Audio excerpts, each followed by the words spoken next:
বিএনপির acting chairman তো উনি বলেছেন যে এই সরকার যদি ব্যর্থ হয় আমরা সবাই ব্যর্থ হব, আর এই সরকার সফল হলে আমরা সবাই সফল হব। তার মানে কি, উদাত্তভাবে সরকারকে বিএনপি সমর্থন দিয়ে যাচ্ছে। আর পাশাপাশি নির্বাচনের কথাটা বলেছে।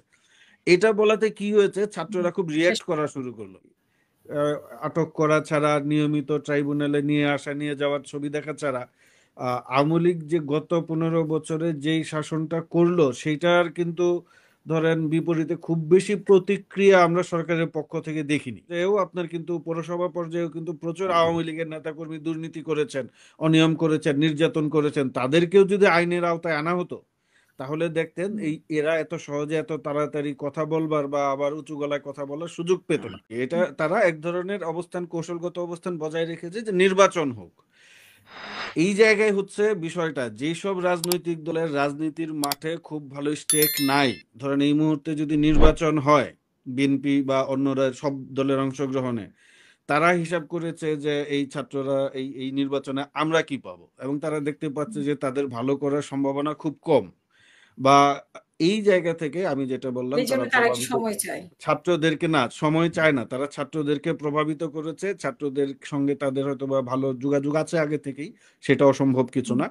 ছাত্রদেরকে তারা প্রভাবিত করেছে এবং এই প্রভাবিত করার জায়গা থেকেই তারা ছাত্রদেরকে দিয়ে আমার ধারণা খুব সম্ভবত জুলাই প্রোক্লেমেশনের বিষয়টি একদম মানে চিন্তিত সুচিন্তিত ভাবেই সামনে এনেছে। আপনি যে কথাটা বললেন যে ঘোষণাপত্র যদি গৃহীত হতো, 31 তারিখে যদি আপনার এইটা তারা ঘোষণা করত, তাহলে কিন্তু বাংলাদেশে এক ধরনের রাজনৈতিক অস্থিরতার সৃষ্টি হতো। সেই রাজনৈতিক অস্থিরতার কারণে কিন্তু এই যে প্রধান উপদেষ্টার যে উল্লেখিত যে সময়রেখা, সময়সীমা নির্বাচনে, সেই জায়গায় সেই সময় আমরা নির্বাচন করতে পারতাম কিনা সেটা নিয়ে এক ধরনের অনিশ্চয়তা বা সংশয় দেখা দিত। তাহলে পরে হুম, যারা ছাত্রদেরকে দিয়ে এই কাজটি করিয়েছে, পিছনে থেকে, হুম, আড়ালে থেকে, আশেপাশে হুম, থেকে, আমি বলবো যে তারা এই পরিকল্পিতভাবে এই কাজটি করিয়েছে নির্বাচনকে পিছিয়ে দেওয়ার জন্য। এটার হুম, দায়ভার আমি সরাসরি পুরোটা শিক্ষার্থীদের দিব না, যদিও তারাই এই জিনিসটা ঘোষণা করেছে বা কথা বলেছে। এর দায়ভার আমি পুরোপুরি দিব না, এর দায়ভার বহুলাংশ হচ্ছে যারা পিছন থেকে ছাত্রদের দিয়ে নানা ধরনের কাজ করানোর চেষ্টা করছেন। এবং এই যে আপনি যে কথাটা বললেন বিএনপির সঙ্গে দূরত্ব বেড়ে গিয়েছে, এই কাজটিও তারা খুব সুচিন্তিত ভাবে করেছে যে এই ছাত্রদের সঙ্গে বিএনপির, ধরেন এই সরকার গঠিত হওয়ার পরে বিএনপি কিন্তু নির্বাচন ছাড়া, নির্বাচন হুম, কবে হবে কিভাবে হবে তারা কিন্তু কখনোই বলে নাই 3 মাসের মধ্যে নির্বাচন দেন, 6 মাসের মধ্যে নির্বাচন দেন। তাদের শুরু থেকেই, প্রথম থেকেই তারা বলেছে যে এই সরকারের প্রতি তাদের সর্বাত্মক সহায়তা রয়েছে এবং এই সরকারকে টিকিয়ে রাখতে হবে। আর বিএনপির হুম, অ্যাক্টিং চেয়ারম্যান তো উনি বলেছেন যে এই সরকার যদি ব্যর্থ হয় আমরা সবাই ব্যর্থ হব, আর এই সরকার সফল হলে আমরা সবাই সফল হব। তার মানে কি, উদাত্তভাবে সরকারকে বিএনপি সমর্থন দিয়ে যাচ্ছে।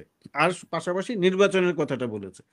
এটা বলাতে কি হয়েছে, হুম, ছাত্ররা খুব শেষ। রিয়্যাক্ট করা শুরু করলো, এবং এই যে বিষয়টা ছাত্রদের পক্ষ থেকেই কিন্তু আগে এসেছে যে বিএনপির কথা রিয়্যাক্ট করা বা বিএনপিকে বিভিন্ন রকম কথাবার্তা বলা, তারপরে বিএনপিও পাল্টা জবাব দিয়েছে। রাজনীতিতে হুম, তো কথার পিঠে কথা হবেই। সেই জায়গায় আমার মনে হচ্ছে যে এটা পরিকল্পিতভাবে ছাত্রদের সঙ্গে বিএনপির দূরত্ব তৈরি করার চেষ্টা করা হয়েছে। ওই রাজনৈতিক দলগুলো যাদের রাজনীতিতে স্টেক কম, আপনার এই মুহূর্তে নির্বাচন হলে যারা ভালো করতে পারবেন, এবং তারা পরিকল্পিতভাবেই করেছে, এটা বিএনপির দিক থেকে শুরু হয়নি আমার যতটুকু মনে হয়, এটা ছাত্রদের দিয়ে করানো হয়েছে। তো সেই জায়গায় বিশেষ কথা বলবো যে ছাত্রদের এখন এটা এইসব বিষয়ে তাদের সতর্ক হতে হবে, এবং তাদের এত আপনার এই জটিলতার মধ্যে না গিয়ে তাদের যেটা করা উচিত বলে আমি মনে করি, একদম খুবই দ্রুত তাদের একটি রাজনৈতিক দল গঠন করার চিন্তা ভাবনা করা উচিত, এবং সেটা খুবই স্বতন্ত্র অবস্থান থেকে। হুম, হুম, হুম। মানে সরকারের থেকে আবার সরকারের বাইরে থেকে। না, তারা সরকারে থাকুক সেটাও আমি মনে করি না যে খুব হুম, একটা সমস্যা হচ্ছে। সরকারের হুম, থেকেই তারা রাজনৈতিক দল করুক, এই অবস্থায় যেই পরিস্থিতি তাদের সরকার থেকে বেরোয় আসে এটা আমি মনে করি ঠিক হবে না। থাকুক তারা সরকারে, কিন্তু ওই রাজনৈতিক দলগুলো যেন আমরা যেই, আমি যেটা বারবার রিপিট করছি, তারা প্রভাবিত হচ্ছে কিছু রাজনৈতিক, ক্ষুদ্র কিছু রাজনৈতিক দল দ্বারা। আমার ধারণা এখানে যারা আলোচক আছেন তারাও জানেন, আমরা হয়তো বা বলছি না। তো এই এই সব যে রাজনৈতিক সংশ্লেষ বা কারো থেকে প্রভাবিত হওয়ার যে কথাগুলো উঠছে, এই জায়গা থেকে বেরিয়ে এসে নিজস্ব স্বতন্ত্রভাবে তারা একটা রাজনৈতিক দল গঠন করতে। জি, ধন্যবাদ। এইখানে আপনার এই যে আপনি যে দ্বিতীয় যে প্রশ্নটা করলেন সেটা দিয়ে শুরু করি, যে আওয়ামী লীগের লোকজন আবার মানে বের হওয়ার চেষ্টা করছে, বা আপনি বললেন সংবাদ প্রকাশিত হয়েছে, বিভিন্ন ধরনের পেজ টেজ নষ্ট করা হচ্ছে, এই সুযোগটা কিন্তু আমি বলবো সরকার করে দিয়েছে। হ্যাঁ, হুম, এই এই গত 4-5 মাসে ধরেন সারা দেশে কিন্তু সরকারের একটা শুদ্ধি অভিযান শুরু করা উচিত ছিল। এটা শুধু আপনার এই আমলাতন্ত্র বা পুলিশ বা এরকম আর্মি টার্মি র্যাব এরকম না, এর বাইরেও যারা বেসামরিক ব্যক্তিত্ব আছেন, রাজনৈতিক ব্যক্তিত্ব আছেন। এর আগেও আমি বিভিন্ন জায়গায় একটা কথা বলেছি যে চট্টগ্রামে আওয়ামী লীগের যেসব নেতাকর্মী প্রকাশ্যে অস্ত্র হাতে ছাত্রদের উপর হামলা করেছিল দিনের বেলায়, তাদেরকেও নাকি এখন চট্টগ্রামে প্রকাশ্যেই দেখা যাচ্ছে। তাহলে পরে এদেরকে তো সরকারের আটক করা উচিত ছিল, যে বিভিন্ন জেলা বা উপজেলা শহরে যারা আওয়ামী লীগ এবং হেলমেট বাহিনী নানাভাবে আপনার ছাত্রদের উপর হামলা করেছে, আঘাত করেছে, হত্যা করেছে, তাদেরকে কিন্তু সরকারের উচিত ছিল আইনের আওতায় নিয়ে আসা। তো ওই অর্থে ধরেন এই কয়েকজন আওয়ামী লীগের 10-12 জন নেতা এমপি আটক করা ছাড়া, নিয়মিত ট্রাইব্যুনালে নিয়ে আসা নিয়ে যাওয়ার ছবি দেখা ছাড়া, আওয়ামী লীগ যে গত 15 বছরে যেই শাসনটা করলো সেইটার কিন্তু ধরেন বিপরীতে খুব বেশি প্রতিক্রিয়া আমরা সরকারের পক্ষ থেকে দেখিনি। হ্যাঁ, মামলা হচ্ছে বিস্তর, মামলার অধিকাংশ আসামি পালিয়ে আছে, শেখ হাসিনা, ওবায়দুল কাদের, আরাফাত, আরো যারা আছেন, হাসান মাহমুদ, ওনারা পালিয়ে মামলা আছেন হচ্ছে বিদেশে। কিন্তু আমরা তো দেখছি যে সব দেশ থেকে অনেকেই পালিয়ে গেছে, যারা না, দেশে আছে এখন তাদেরকেও তো ধরতে পারছে না। এখন আমি যেটা বলতে চাচ্ছি, স্থানীয় হুম, পর্যায়ে যারা প্রকাশ্যে ঘোরাফেরা করছেন, আপনি জাস্ট চিন্তা করে দেখেন, গোপালগঞ্জে সেনাবাহিনীর গাড়ির উপর হামলা করা হয়েছে, সেখানে আওয়ামী লীগের লোকজন। এই হামলা করার সাহসটা পেল কিভাবে? কারণ সরকারের শৈথিল্য ছিল, আমি মনে করি সার্বিকভাবে সরকারের শৈথিল্য ছিল বলেই আওয়ামী লীগ সেই সুযোগটা এখন নিচ্ছে, এবং এখন কিন্তু এটা তারা করতে পারছে এই মুহূর্তে। যেটা আপনার, আমি বলবো যে এই সরকার কিন্তু স্কোপটা দিয়েছে, দেওয়ার কারণেই যেটা প্রকাশ্যে আপনি বললেন যে এর পেজ খেয়ে ফেলছে, সেখানে হামলা করছে।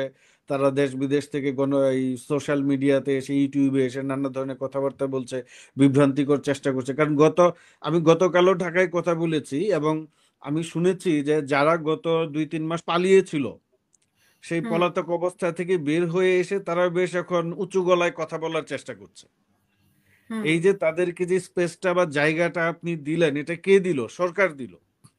এখন যদি ধরেন 5ই আগস্টের পরে যদি এই আওয়ামী লীগের যারা নানা ধরনের অপরাধ এবং দুর্নীতির সঙ্গে জড়িত ছিলেন, খালি রাঘব বোয়ালদের কথা চিন্তা করলেই হবে না, কিন্তু স্থানীয় পর্যায়েও, উপজেলা পর্যায়েও, থানা পর্যায়েও, আপনার কিন্তু পৌরসভা পর্যায়েও কিন্তু প্রচুর আওয়ামী লীগের নেতাকর্মী দুর্নীতি করেছেন, অনিয়ম করেছেন, নির্যাতন করেছেন, তাদেরকেও যদি আইনের আওতায় আনা হতো, তাহলে দেখতেন হুম, এরা এত সহজে এত তাড়াতাড়ি কথা বলবার বা আবার উঁচু গলায় কথা বলার সুযোগ পেত না।